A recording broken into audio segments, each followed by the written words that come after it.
Iraq के शहर बुसरा में एक छोटी सी गांव में जाहिद नामी धोबी अपनी बीवी और बच्चों के साथ जिंदगी बसर कर रहा था। रोजाना गांव के किनारे बहने वाली नदी पर कपड़े धोने जाता और अपनी मेहनत से रोजी कमाता था।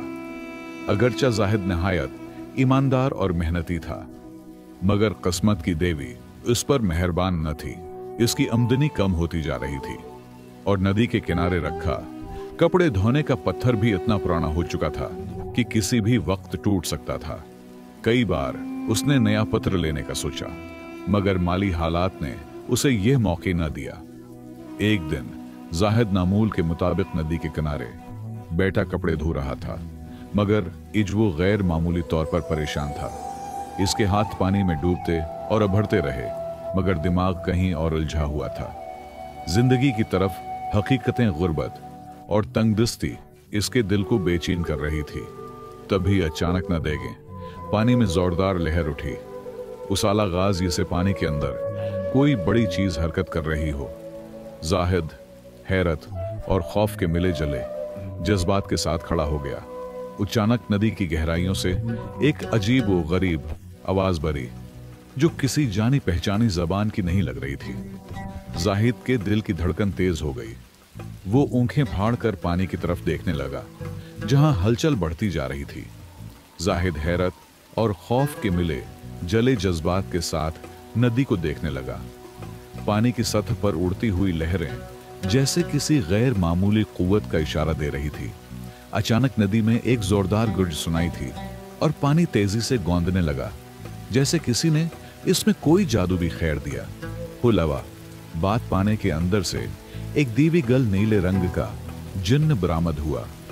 यह जिन्न लंबे का था, इसका जिस्म नैला और चमकदार था और उनके देखते हुए अंगारों की तरह सरख थी। इसके हाथ में एक चमकदार छुरी थी जो रोशनी है बेखर रही थी। जाहिद का दिल तेजी से धड़कने लगा, मगर वो अपनी जगह जमा रहा। जिन्न ने गिरजदार आवाज में कहा, दोगई मैं इस नदी का मुहाफिज हूं, तुम बरसों से यहां मेहनत कर रहे हो। मैं तुम्हारी ईमानदारी और मेहनत से खुश हूं और तुम्हारी मदद करना चाहता हूं। जो चाहूं मांगो। जाहिद के जिस्म में सनसनी दौड़ गई। उसके पास सुनहरी मौका था कि वो अपनी तकदीर बदल ले, मगर उसका दिल किसी लालच में नहीं पड़ा। पहले तो उसके होंठों पर कोई लफ्ज ना आया, मगर फिर उसने हिम्मत जमा करके कहा, मुझे अपनी मेहनत पर यकीन है। मैं दौलत नहीं चाहता, न ही कोई जादुई ताकत में, बस इतना चाहता हूं कि मेरी रोजी बेहतर हो जाए ताकि मेरे बच्चे गुजार सकूं। जिनके चेहरे पर हल्की सी मुस्कुराहट आई, वो बोला, तुम वाकई एक नेक दिल इंसान हो जाहिद, लेकिन मैं तुम्हें यह सब यूं ही नहीं दे सकता। अगर तुम वाकई अपनी तकदीर हैं बदलना चाहते हो, तो तुम्हें मेरी 3 आजमाइशों से गुजरना होगा। अगर तुम इन आजमाइशों में कामयाब हो गए तो तुम्हें वो सब कुछ मिलेगा जो तुम चाहते हो। जाहिद ने गहरा सांस लिया। उसके सामने एक ऐसा मौका था जो शायद जिंदगी में दोबारा ना आता। उसने पुरज़्म लहजे में जवाब दिया, मुझे तुम्हारी आजमाइशें कबूल है। जिन्न ने जाहिद के सामने हाथ बढ़ाया और एक पुराना बोसीदा कपड़ा उसके हवाले करते हुए कहा, उसे धोकर हिस्सा बना दो कि यह बिल्कुल नया नजर। ये जाहिद ने हैरत से कपड़े को देखा। वो न सिर्फ मैला था, बल्कि जगह जगह से फटा हुआ भी था। उस पर मेल की इतनी मोटी तह जमी हुई थी कि उसमें असल रंग का अंदाजा लगाना भी मुश्किल था। मगर जाहिर ने हिम्मत नहीं हारी। वो फौरन नदी के पानी में उतरा और पूरी ताकत से उसे धोने लगा। वो घंटों तक कपड़े को रगड़ता रहा, पानी में डुबोता, साबुन लगाता और दोबारा धोता। और जैसे जैसे वक्त गुजरता गया, उसे मालूम हुआ कि कपड़े की हालत में कोई खास फर्क नहीं रहा। वो बदस्तूर मैला और बोसीदा लग रहा था। जाहिद की अंगुलियां पानी में मुसलसल काम करने की वजह से सकड़ने लगी, मगर उसने हिम्मत न हारी। रात हुई तो जिन्न ने पूछा, क्या तुम कामयाब हो गए? जाहिद ने सरदगी से कपड़े को देखा और सर झुका लिया। अभी नहीं है, मगर मैं कोशिश जारी रखूंगा। अगले दिन और फिर नदी में गया और नए अज़्म के साथ काम में जुट गया।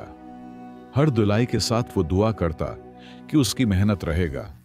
न जाए 3 दिन गुजर गए और जाहिद मुसलसल सब्र और लगन के साथ कपड़ा धोता रहा। तीसरे दिन जब उसने आखिरी बार कपड़े को पानी में डुबोकर बाहर निकाला तो हैरान रह गया। कपड़ा बिल्कुल साफ और चमकदार हो चुका था, जैसे नया। वो जाहिद के चेहरे पर खुशी की चमक आ गई। जिन मुस्कुराया और कहा, तुमने सब्र और मेहनत का इम्तिहान पास कर लिया। याद रखो, हर चीज वक्त और मुस्तकिल मिजाजी से बदलती है। पहली आजमाइश में कामयाबी के बाद जिन ने जाहिद के हाथ में एक भारी पत्थर रखते हुए कहा, अब उसे पानी पर रखकर तेरा जाहिर ने हैरत से पत्थर को देखा, फिर जिन की तरफ देखा, मगर कुछ कहे बगैर उसे नदी में फेंक दिया। जैसे ही पत्थर पानी में गिरा, वो सीधा नदी की गहराई में डूब गया।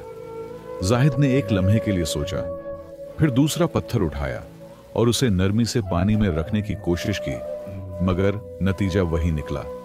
वो कई तरीके आजमाता रहा, कभी पत्थर को आहिस्ता से पानी पर रखता, कभी उसे घुमा कर छोड़ता, मगर हर बार पत्थर डूब जाता। कुछ देर के नाकामी के बाद वो किनारे पर बैठ गया और नदी के पानी को घूर से देखने लगा। नदी में कुछ लकड़ी के टुकड़े तैर रहे थे। जाहिद ने सोचा, पत्थर भारी है इसलिए डूब जाता है, मगर लकड़ी हल्की होती है इसलिए तीरती है। कभी उसके जहन में एक तरकीब आई, रचनक, मजबूत और हल्का लकड़ी के तख्ता तलाश किया। उसके ऊपर पत्थर रखकर आहिस्ता से पानी में छोड़ा। लकड़ी नदी की सतह पर तैरने लगी और उसके साथ ही पत्थर भी पानी पर तैरने लगा। जिन ने खुश होकर के एक कहा लगाया और कहा, तुमने अक्ल और समझदारी की आजमाइश पास कर ली हमेशा। याद रखो, बाज मसाइल ताकत से नहीं बल्कि हिकमत और तदबीर से हल होते हैं। जिनमें जाहिदत की तरफ देखा और नबी के दूसरे किनारे की तरफ इशारा करते हुए कहा, अब आखिरी आजमाइश का वक्त आ गया है। वहां एक बड़ा फकीर बैठा है, जाओ उसे अपनी सबसे कीमती चीज दे दो, मगर बदले में कुछ मत मांगो। जाहिद ने जिनकी बात सुनी और नदी के दूसरे किनारे की तरफ बढ़ा। उसका दिल सोचों में डूबा हुआ था, मगर मेरे पास चीज ही क्या है, उसने अपने आप से कहा।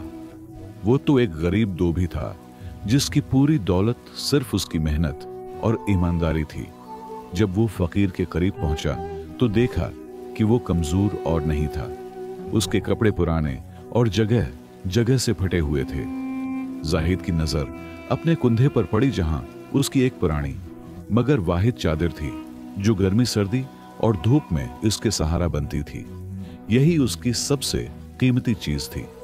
जाहिद ने एक लम्हे के लिए सोचा, फिर बगैर किसी तरद्दुद के अपनी चादर उतारी और अदब से फकीर के कदमों में रख दी। ये कबूल करें बाबा।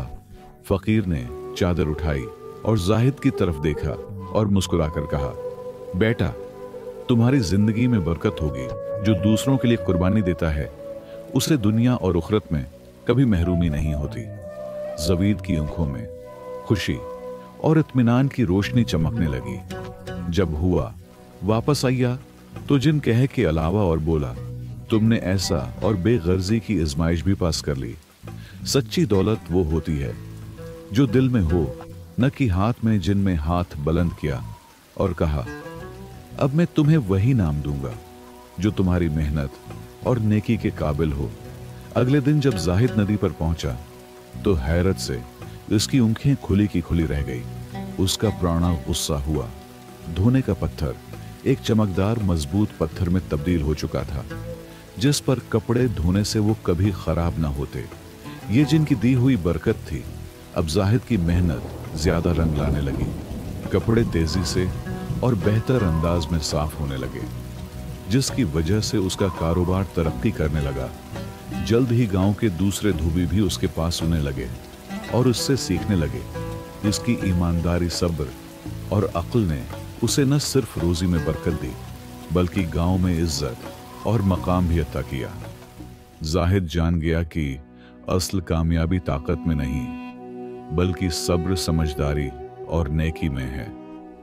आपको ये कहानी कैसी लगी, कमेंट्स में अपनी राय जरूर दीजिएगा और हमारे चैनल उम्मी की कहानियां को सब्सक्राइब जरूर कीजिएगा ताकि हमारी अगली वीडियो अब तक पहुंच सके।